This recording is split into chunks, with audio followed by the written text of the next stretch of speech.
Hi, I'm Alejandro Rodera from Formula TV, Spain. Oh, hey Alejandro, how are you? Hey, great. I watched the whole show, but the first word is one that stuck with me, because the first word shown on screen is creativity, which is something really associated with Dave, who feels this urge to put his story in a book. So for you, what drew you to Smoke, to tell this story? That exact thing.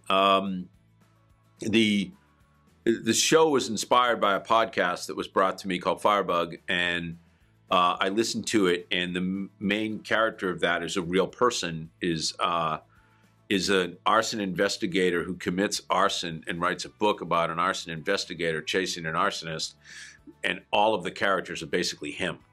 And I just thought that level of sort of denial and dual identity to me is fascinating. And I asked Taron before I ever wrote a line if he was interested in playing a character like that. He was like 100%. So I went off and I created the show around that. Talking about Dave, what you were saying, this is really a really peculiar and unusual character, because he's kind of dissociated. So how was it to develop a character like this, which has so many room to play and experiment?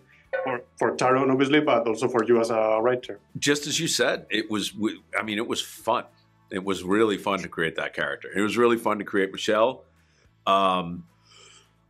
as well, because she's operating at a level of pretty high denial as well, about herself, about her darker motives, about the price of her ambition, a lot of things, about her attraction to things that can destroy her. I think Michelle's really kind of messed up in that way. So when you get into characters who are a little bit demented, it's kind of fun to write them. It's a lot of fun to write them, actually. Did you work with demented characters before? And you have worked in The Wire, Boardwalk Empire, you did Blackbird. So I wanted to know, and also you have a big career in the literary world. So what are the differences for you when you are working in a novel? You are the only one working in a novel. You are not collaborating with anybody. And being a showrunner in a show like this, in which you have to incorporate other voices. I love it, to be honest. The thing is writing's a very lonely profession, particularly novel writing. And I found it harder and harder with each novel. It didn't get easier for me. It got harder for me. Once I started to work in TV, I really loved to be working with, in a collaborative sense, in a true collaborative sense. I like to be working with actors and sometimes have them say, could I say it this way? Or could I do this? Or what if we tried this? I'm not sure I'm comfortable with that word. What does it mean? I was like, oh, wow, this is fun. I know some people are threatened by that. I'm not remotely. I enjoy it. So ultimately, the idea is I want to empower every single person I work with to feel like their opinion matters. And the only thing about my opinion that's different is that it's the final decision. It's the final opinion. And so there are times where I'll get an idea from an actor, or I'll get an idea from a set decorator, or I'll get an idea where they'll say something to me and I'll go, wow, that's great. I wish I'd thought of that. And then there are times where I'll go, no, keep it as it is.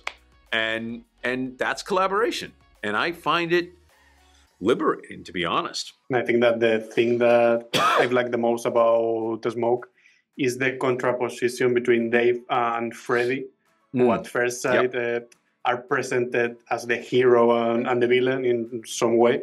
But as the show progresses, everything is much more complex than that. So in which ways did you want or aim to subvert those labels? Dave's walking around thinking he's a victim. And he's not at all. Freddie doesn't even know how to think of himself, period. And he is, to me, the true victim. He's a tragic figure. Now, what he does is unmitigated evil. It's not, there's no forgiving what he does. But understanding him as a person is tragic and heartbreaking. and he is a true victim of society. So there's a paradox between the two of those characters.